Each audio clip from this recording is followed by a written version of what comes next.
ሰላም ጤና ይስጥልኝ ውድ የጤና ጉዳይ ቲዩብ ቤተሰቦቼ እንደምን ቆይታችኋል?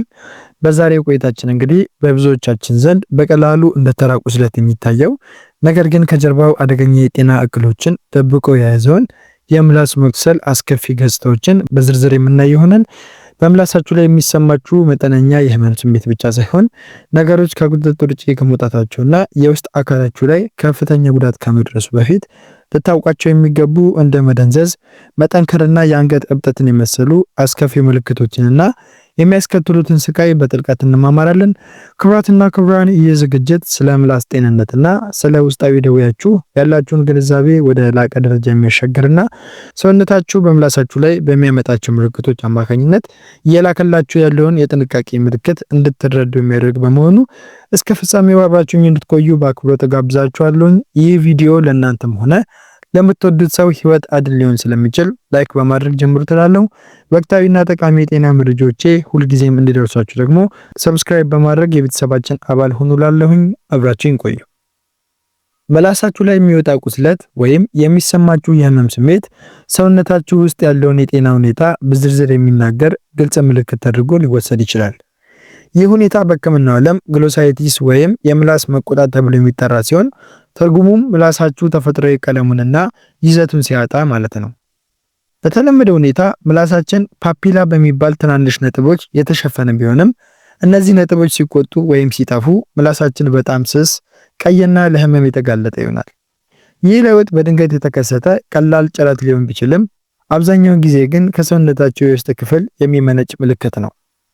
ለምሳሌ በምላሳችሁ ላይ የሚወጡ ትናንሽ ነጭ ቁስለቶች ሰውነታችሁ ከፍተኛ ጭንቀት ውስጥ እንዳለ ወይም የበሽታ መከላከል አቅማችሁ በሆነ ምክንያት መዳከሙን የሚጠቁሙ ምልክቶች ናቸው። በሌላ በኩል ምላሳችሁ ላይ የሚታይ ያልተለመደ ቅላት ወይም ልሙጥ የሆነ ባህሪ እንደ ደም ማነስ ያሉ ችግሮችን ወይም በሰውነታችሁ ውስጥ እንደ ቪታሚን B12 እና ብረት ያሉ ንጥረ ነገሮች በእጅጉ መቀነሳቸውን ሊያሳዩ ይችላሉ። ለምሳሌ በምላሳችሁ ላይ የሚወጡ ትናንሽ ነጭ ቁስለቶች ሰውነታችሁ ከፍተኛ ጭንቀት ውስጥ እንዳለ ወይም የበሽታ መከላከል አቅማችሁ በሆነ ምክንያት መዳከሙን የሚጠቁሙ ምልክቶች ናቸው። በሌላ በኩል ምላሳችሁ ላይ የሚታይ ያልተለመደ ቅላት ወይም ልሙጥ የሆነ ባህሪ እንደ ደም ማነስ ያሉ ችግሮችን ወይም ደግሞ በሰውነታችሁ ውስጥ እንደ ቫይታሚን B12 እና ብረት ያሉ ንጥረ ነገሮች በእጅጉ መቀነሳቸውን ሊያሳዩ ይችላሉ። ከዚህም በተጨማሪ በምላሳችሁ ላይ የሚታዩ ነጫጭ ሽፋኖች ወይም ቁስለቶች በሰውነታችሁ ውስጥ የፈንገስ መከማቸት መኖሩን ሊጠቁሙ ይችላሉ። ይህም አብዛኛውን ጊዜ የአፍ ውስጥ ንጽህና ሲጓደል ወይም አንቲባዮቲክ መድኃኒቶች ከልክ በላይ ሲወሰዱ የሚከሰት ነው። በአጠቃላይ የምላስ መቁሰል ከቀላል የአፍ ውስጥ መጎዳት ጀምሮ እስከ ስር የሰደዱ የውስጥ ደዌ ህመሞች እንደ ስኳር ወይም የምግብ መፈጨት ስርዓት ችግሮች ያሉ ሰፊ የጤና እክሎች አመልካች በመሆን ያገለግላሉ። ስለዚህ ይህንን ቁስለት እንደ ተራ ነገር ከማየት ይልቅ ሰውነታችሁ እባካችሁ ትኩረት ስጡኝ እያላችሁ እንደሆነ መረዳት ይገባችኋል። ከባድ የጤና እክሎች ሲከሰቱ የምላስ መቁሰል እንደ ተራ ቁስለት ሳይሆን የሰውነታችን ውስጣዊ ሚዛን በእጅጉ መዛባቱን የሚናገር ከባድ ማስጠንቀቂያ ተደርጎ ይወሰዳል። እንዲህ አይነቱ የጤና ችግር የሚከሰተው በሽታ የመከላከል አቅማችን በከፍተኛ ሁኔታ ሲዳከም ወይም ስር የሰደዱ የውስጥ ደዌ ህመሞች የሰውነታችንን ህዋሳት ማጥቃት ሲጀምሩ ነው። ለምሳሌ እንደ ካንሰር ያሉ ህመሞች በምላስ ላይ የማይጠፉ የሚደሙና ቀስ በቀስ እየሰፉ የሚሄዱ ጠንካራ ቁስለቶችን ሊያስከትሉ ይችላሉ። ከዚህም በተጨማሪ እንደ HIV/AIDS ወይም ሉፐስ ያሉ የበሽታ መከላከል ስርዓትን የሚያዳክሙ ህመሞች ምላስን ለከፋ ኢንፌክሽን እና ለረጅም ጊዜ የማይድኑ ቁስለቶች አጋልጠው ይሰጣሉ። ሌላው ከባድ ምልክት ደግሞ በምላስ ላይ የሚታዩ ቁስለቶች ከከፍተኛ ትኩሳት፣ ከክብደት መቀነስና ከሊፍ ኖዶች ወይም እብጠቶች ጋር ተያይዘው መከሰታቸው ይህ ችግሩ ስር የሰደደ መሆኑን መገመት እንዲኖርብን ያደርጉናል። ይህ ሁኔታ በሰውነት ውስጥ ስር የሰደደ የባክቴሪያ ወይም የፋንገስ ኢንፌክሽን መኖሩን አልፎ ተርፎም ደግሞ የደም ወይም የሌሎች የሰውነት ክፍሎች ካንሰር ምልክት ሊሆን ይችላል። እንደ ስኳር በሽታ ያሉ የሜታቦሊዝም ችግሮችም በከፍተኛ ሁኔታ ሲባባሱ የአፍ ውስጥን የተፈጥሮ ሚዛን በማዛባት ምላስ ላይ ጥልቅ የሆኑና በቀላሉ የማይድኑ ቁስለቶች እንዲፈጠሩ ያደርጋሉ። በአጠቃላይ ከባድ ህመሞች ሲከሰቱ የምላስ ቁስለት የሚታይበት መንገድ ከቀላል ቁስለቶች ይልቅ ለረጅም ጊዜ የሚቆይ የሚቆረቁርና የመዋጥ ወይም የመናገር ችግርን የሚያስከትል ነው። ስለዚህ በምላሳችሁ ላይ የሚታየው ቁስለት ከ2 ሳምንት በላይ ከቆየ እና መጠኑ እየጨመረ ከመጣ ወይም ከላይ ከተጠቀሱት ከባድ ምልክቶች ጋር ተያይዞ ከታየባችሁ ማለት ነው፣ በአስቸኳይ ወደ ሕክምና ተቋም በመሄድ ተገቢውን ምርመራ ማድረግ ለህይወት አስፈላጊ መሆኑን መረዳት ይኖርባችኋል ማለት ነው።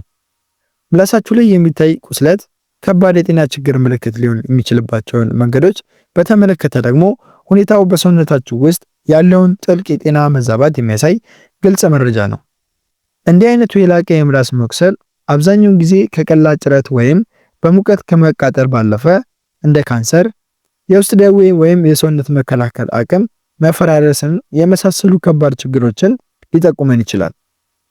በተለይም ቁስለቱ ሳይድን ለረጅም ጊዜ የሚቆይ ከሆነ የሰውነታችሁ ሕዋሳት ባልተለመደ ሁኔታ እያደጉ መሆናቸውን ወይም ደግሞ ሰውነታችሁ ራሱን የመጠገን አቅሙ በከፍተኛ ደረጃ መዳከሙን የሚያሳይ ቀይ መብራት ተደርጎ ይወሰዳል ማለት ነው። በተለይም የምላስ ካንሰርን የመሰሉ ከባድ በሽታዎች ሲከሰቱባችሁ ቁስለቱ መጀመሪያ ላይ ህመም ባይኖረውም እንኳን እየጠነከረና እየሰፋ የሚሄድ ሲሆን አንዳንዴም የመደንዘዝ ወይም የመዋጥ ችግር ስሜትን ይዞ ይመጣል ማለት ነው። ከዚህም በተጨማሪ እንደ ሉፐስ ወይም ክሮንስ ያሉ የሰውነት በሽታ መከላከል ስርዓትን የሚያውኩ ህመሞች በምላስ ላይ ደጋግሞ የሚነሱና ጥልቅ የሆኑ ቁስለቶችን ሊያስከትሉ ይችላሉ። እነዚህ ቁስለቶች ሰውነት ለራሱ ህዋስ እንግዳ በመሆን ጥቃት ማድረስ እንደጀመረ የሚጠቁሙ ምልክቶች ናቸው። እንዲሁም ደግሞ በደም ውስጥ ያለ የስኳር መጠን ካልተቆጣጠሩት የአፍ ውስጥ ባክቴሪያን ሚዛን በማዛባት ማለት ነው በቀላሉ የማይድኑና ወደ ከፋ ኢንፌክሽን የሚቀየሩ የምላስ ቁስለቶችን ሊያመጣባችሁ ይችላል። በአጠቃላይ ቁስለቱ ከ2 ሳምንት በላይ ከቆየ፣ ከፍተኛ የሆነ ደም መፍሰስ ካለው ወይም ደግሞ በአንገታችሁ አካባቢ ካሉ የእብጠት ወይም ሊምፍ ኖድ ምልክቶች ጋር ከተያያዘ ነገሩ ከምላስ በላይ የሆነ የውስጥ ደዌ ችግር መሆኑን መረዳት ይገባችኋል ማለት ነው። እንዲህ ባለ ጊዜ ላይ ደግሞ በቤት ውስጥ የሚደረጉ ጥረቶች ትታችሁት ማለት ነው ወደ ባለሙያ በመሄድ የደም ምርመራ ወይም የቲሹ ምርመራ ማድረግ ለጤናችሁ ወሳኝና አማራጭ የሌለው እርምጃ ነው። ምላሳችሁ ላይ ያለው ቁስለት የመደንዘዝና የመጠንከር ስሜት ካለው ደግሞ ይህ ሁኔታ ከቀላል የአፍ ውስጥ መክሰል ወጣ ያለና ከፍተኛ ጥንቃቄን የሚሻ ምልክት ነው። እንዲህ ያለው ለውጥ በሕክምናው ዓለም ኢንዱሬሽን ተብሎ የሚጠራ ሲሆን ቁስሉ ያለበት ቦታ ላይ ያሉት ሕዋሳት ተፈጥሯዊ ይዘታቸውን ቀይረው እየጠነከሩ መሆናቸውን ያሳያል ማለት ነው። እንግዲህ ውድ ተመልካቾች እነዚህ የምላስ ቁስለቶችን በአስቸኳይ እርምጃ መውሰድ ይኖርባቸዋል። ይህ ችግር ሰፋ ያለ ሐሳብ ያለውና በአንድ ጊዜ አጠቃሉ ለማስረዳት ትንሽ ከበድ ስለሚል የዚህን መረጃ ክፍል 2 ደግሞ ይዤላችሁ የሚመጣ ይሆናል ማለት ነው። በቀጣይ ቪዲዮ ደግሞ በምላስ ላይ የተከሰተው ይህ ቁስል ከጠነከረና የመደንዘዝ ስሜት የሚፈጠር ከሆነ ምን አይነት የጤና ችግር እየተከሰተባችሁ ሊሆን እንደሚችልና ማድረግ ያለባችሁንም የመፍትሄ መንገዶችን በ4 ክፍል ከፍለን የምንመለከታቸው ይሆናል ማለት ነው። ክቡራትና ክቡራን ስለ ምላስ መቁሰል አስከፊ ምልክቶችና ችላ ሊባሉ ስለማይገባቸው የሰውነታችን ጥቆማዎች የነበረን ቆይታ ይህንን ይመስል ነበረ። ዛሬ የተመለከትናቸው እንደ ምላስ መደንዘዝ፣ የመጠንከር ስሜትና የአንገት እብጠት ያሉ ምልክቶች በእናንተም ሆነ በምትወዱት ሰው ላይ የሚታዩ ከሆነ ነገሮች ወደ ከፋ ደረጃ ሳይደርሱና ወደማይመለስ የጤና ቀውስ ከመሻገራቸው በፊት አስቸኳይ የሕክምና ትኩረት ልትሰጡት እንደሚገባ ተገንዘባችኋል ብዬ አምናለሁኝ። ማስታወስ ያለባችሁ ነገር ቢኖር ደግሞ ጤናችሁ በእጃችሁ ነው። ዛሬ በምላሳችሁ ላይ በወጣ ቁስለት ላይ የምናሳየው ቸልተኝነት የነገ የካንሰር ወይም የከፋ የውስጥ ደዌ ዕዳ እንዳይሆንብን ከፍተኛ ጥንቃቄ ማድረግ ይኖርብናል ማለት ነው።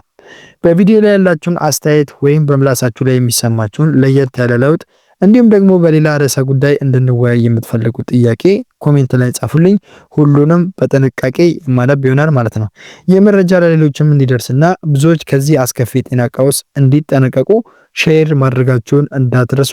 በሚቀጥለው ቪዲዮ የዚህን አስከፊ የበሽታ ችግር የሚያመላክተንን የበሽታ አይነቶችንና የመፍትሄ መንገዶችንም ጠቃሚ የጤና መረጃዎችንም አንድ ላይ አጠቃላይ ይዤላችሁ እስከመለስ ድረስ በያላችሁበት ሰላምና ጤና ለእናንተ ይሁን።